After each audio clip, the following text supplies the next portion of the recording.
Sandy from Plainfield, Illinois, has a question about cellulose insulation. Well, she says it's making her sick. It could very well be. Sandy writes, I had cellulose R30 installed 35 days later.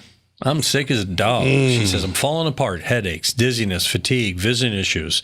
I'm having a hard time finding information on the internet, though, she says, with a connection between the pesticides and the insulation and these symptoms. So, Tom, surely she wants to know, are other people having these problems? I don't know if other people, but it is a problem. They have borates in there. It's the same product. People tell you when you get cellulose, yes, it'll kill all the roaches. Oh, that's great. It'll kill the rats. Awesome. Because it's the same product to make it a fire retardant material, which has to be when you put insulation in. It is the same thing that's in rat poison. Not so good.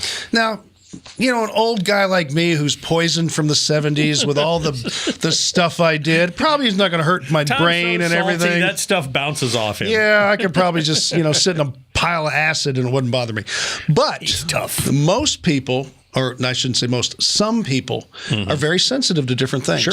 And so I have a feeling she's very sensitive to this. But the answer is yes, and I'd get it out of your home. It's not worth being sick, and it does have products in there that can make you sick, and that's why I've never, in my history, 31 years on the radio and doing this stuff that we do here, never, ever told anybody to do it.